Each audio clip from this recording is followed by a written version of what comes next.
il y en avait 2 désignés au laboratoire, un autre à une combinaison de recherche et de bureau. Là, il y avait un théâtre, cinéma, des habitations et commerces, un hôtel. C'est ça qu'on peut accéder avec les canoës et les kayaks.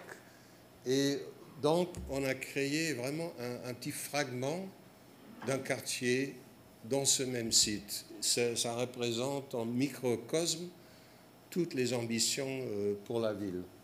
Et ça c'est l'image que je vous ai montrée tout à l'heure. Et avec cela, le promoteur a réussi de façon spectaculaire, mais aussi la ville a gagné et le quartier a gagné. Un autre exemple est celui-ci de Vancouver, où j'ai travaillé récemment avec la ville de Vancouver, à l'est de Falls Creek. Ça, c'est le village olympique, qui est vraiment assez formidable. Et si vous ne la connaissez pas, je vous la recommande pour visiter.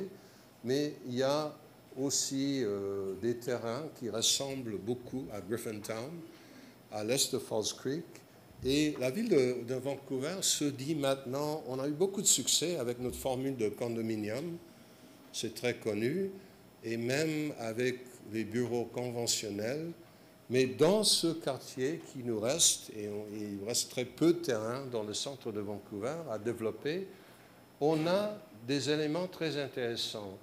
On a des résidents, on a quelques endroits avec des entreprises de biotechnologie, on a des grands entrepôts d'alimentation pour toute la région, on a un quartier des artistes qui se forment dans ce coin, on a l'arrivée d'une université, un peu le même cas que l'ETS, qui arrive avec Emily Carr dans ce coin. On a des cours de triage et on a beaucoup d'édifices de différentes qualités, différentes périodes.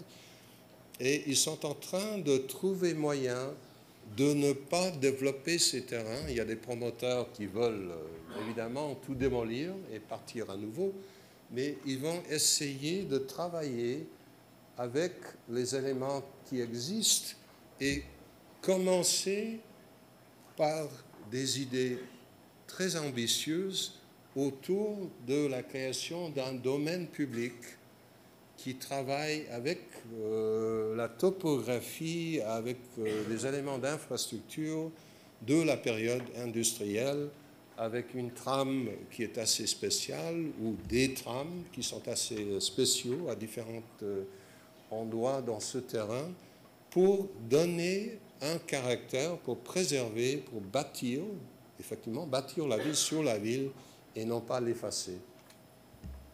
Finalement, je vous donne l'exemple de mon quartier, ou effectivement de 2 quartiers sur les 2 épaules de Toronto qui représentent dans l'ensemble 400 acres de terrain, où j'ai travaillé dans les années 90 avec Jane Jacobs, lorsqu'elle était toujours en vie, avec la maire Barbara Hall, et on a désigné ces 2 quartiers qui ressemblent tous les deux beaucoup à Griffintown. Ça, c'est les 2 côtés du centre-ville. Ça, c'est Kings Spadina et King Parliament, avec une mixité, même genre de mixité de bâtiments existants, pour créer un zonage spécial qui allait privilégier la mixité autant que possible et travailler surtout avec des critères de design urbain pour guider le changement. Et voilà une partie de ce quartier, c'est comme votre plan. Ça démontre la quantité de projets en cours et c'est même pas jusqu'à date complètement, mais vous voyez un processus de changement qui est assez incroyable. Et je vous montre cette image-là parce qu'on a fait un effort dans ce quartier pour ne pas recréer la formule de grand tour qu'on voit dans beaucoup d'endroits dans notre ville, mais de trouver un gabarit moyen qui allaient être plus, qui pouvaient travailler plus effectivement avec le gabarit existant du bâtiment industriel et créer moins de pression pour démolir ces bâtiments existants, qui pouvaient être partenaires d'une certaine façon avec les bâtiments de l'époque industrielle du début du XXe siècle. Et ça, c'est tous les projets, et vous voyez la quantité, et ce n'était pas facile, je peux vous dire, parce que les promoteurs arrivent toujours en disant « mon tour, c'est pas comme les autres, il est tout à fait spécial, vous allez l'adorer ». Mais c'est quelque chose qui demande un travail continuel des citoyens avec les villes pour maintenir ce type d'édifice et travailler beaucoup pour intégrer le nouveau avec l'existant. Je vous montre quelques chiffres ici qui sont très intéressants. C'est que ici, vous voyez l'augmentation de la population avec des pourcentages très très importants. Il y avait très peu de gens qui vivaient dans ces quartiers. Alors un changement de plus de 100% dans le cas de Kings Spadina. Ici, on voit la quantité de gens qui possèdent une voiture, un vélo ou les deux. Et c'est le quartier à Toronto où il y a le moins d'utilisation de la voiture, où les gens sont plus susceptibles d'atteindre leur lieu de travail à pied ou en bicyclette. Et ici, on voit, ce qui est aussi intéressant, c'est qu'il y a plus de gens qui travaillent actuellement dans ces quartiers mixtes qu'il n'y en avait jamais dans la période industrielle, lorsque c'était des usines. Et c'est à cause de la mixité, nouveau genre de travail, l'utilisation et du bâti existant et de nouvelles entreprises qui se sont insérées dans ces deux quartiers.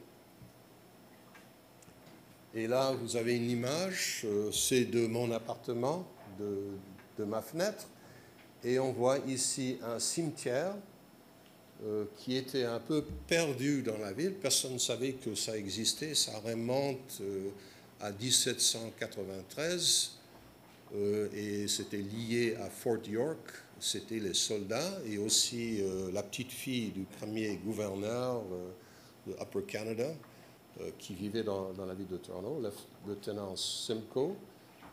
Et maintenant, parce que ça avait une autre orientation, on a créé une définition de la cimetière, on a sauvegardé les tombes qui étaient un peu en condition d'échouer. On a la place de 1830, on a le bâti du début du XXe siècle et on a aussi le nouveau. Et ça, cette intégration, c'est ça qui rend ce quartier intéressant et extrêmement vivable. Et je vous montre ici quelques collages, parce qu'à partir de ces collages, on voit le phénomène qui, moi, personnellement, me fascine. C'est que tous les mois, toutes les semaines presque, quand je me balade dans le quartier, je vois des surprises. Je vois des choses qui n'étaient pas là la semaine avant, toutes sortes de petites entreprises qui s'installent parce qu'on a ce bâti existant qui permettent des choses qu'on ne peut pas faire dans le nouveau, une utilisation de ce bâti, des espaces, avec toutes sortes de possibilités. On a ici le bureau du designer Bruce Mau, par exemple, qui est dans une ruelle. On a des maisons de culture, on a des nouvelles entreprises d'alimentation, des boucheries, des pâtissiers.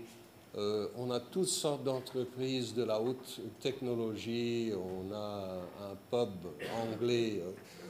Il y a toutes sortes de choses et ça continue. On a une auberge de la jeunesse dans un ancien hôtel qui date du début du 19e, de nouveaux bâtis, encore des entreprises de tout genre, même de la mode qui revient à une autre époque. Bien sûr, des petits cafés qui s'ouvrent dans les maisons, qui existent toujours. Un immense entrepôt qui était converti dans les bureaux dans cette partie et dans l'habitat dans cette partie-là, avec des entreprises sur rue.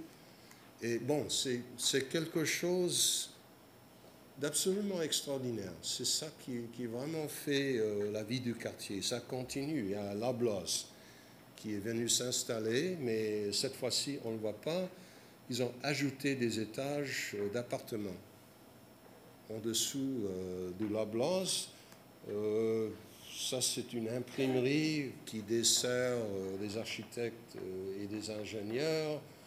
Ça, c'était une entreprise de carrelage pour les voitures qui est maintenant devenu un café, magasin de peinture. Tout ce qui touche à la construction est très important, étant donné la quantité de chantiers dans le quartier. Encore une insertion du nouveau, Bixi qui vient s'installer ici, une petite rue qu'on a conservée où les gens qui travaillaient sur le chemin de fer vivaient là au milieu du 19e. Et sur tous les coins de rue, il y a ces éléments de surprise. Et ce que je peux vous suggérer, vous avez ces éléments de richesse à Griffintown. Il faut les reconnaître et il faut travailler avec. Pour le domaine public, ça c'est un ancien plan où on voit Wellington Place, les deux squares, les deux places. Et avec la ville de Toronto et les citoyens du quartier, on a créé un plan des espaces publics qui démontre toutes les ambitions de faire des liens, de prendre ces super îlots et de les diviser, de créer des passages au milieu, des passages piétons au milieu des îlots, d'améliorer les places, de créer de nouveaux parcs. Et là, ça se traduit à un autre niveau. Et là, le niveau, on arrive en plus de détails autour des deux places.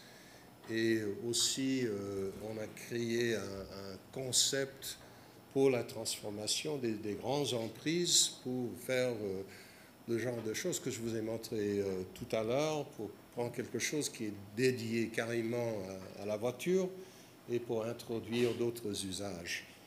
Ça, c'est la place, le square où il y avait le cimetière, et ça, c'est le plan du paysage qu'on a créé et la transformation et l'interprétation de cette histoire pour la rendre visible aux gens qui vivent et qui vont visiter ce quartier, qui autrement ne sauraient jamais que toute cette histoire existait dans le temps. Le travail sur le gabarit est très important, ça se continue avec tous les nouveaux projets qui viennent. Et je termine en vous montrant un projet que je fais actuellement avec 3 promoteurs. Ces promoteurs, ensemble, possèdent la majorité des terrains dans ce grand îlot et ils se sont donné la tâche de travailler ensemble. Vous voyez, les propriétés sont un peu singuliers, étant donné les usages industriels qui existaient dans le temps. Et c'est difficile de faire un développement cohérent. Mais on a travaillé ensemble avec les architectes qui ont été pris par ces 3 promoteurs. Et moi, je travaille en tant que designer urbain pour créer dans cet îlot, avec les 3 promoteurs, un ensemble, comme c'était le cas à Cambridge, où il y avait un seul promoteur, mais cette fois-ci, c'est avec 3 promoteurs. Comment intervenir dans cet îlot pour créer des petites places, des passages, des ruelles piétonnes qui vont intégrer tout l'îlot. Et c'est un projet qui est en cours.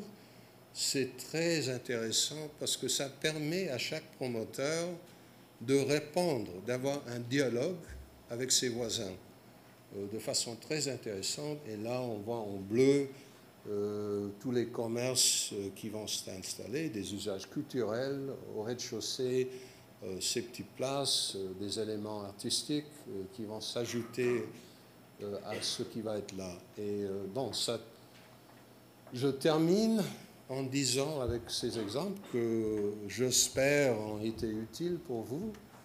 que pour moi, c'est la beauté de tout cela, c'est que la ville est en devenir perpétuel. Merci.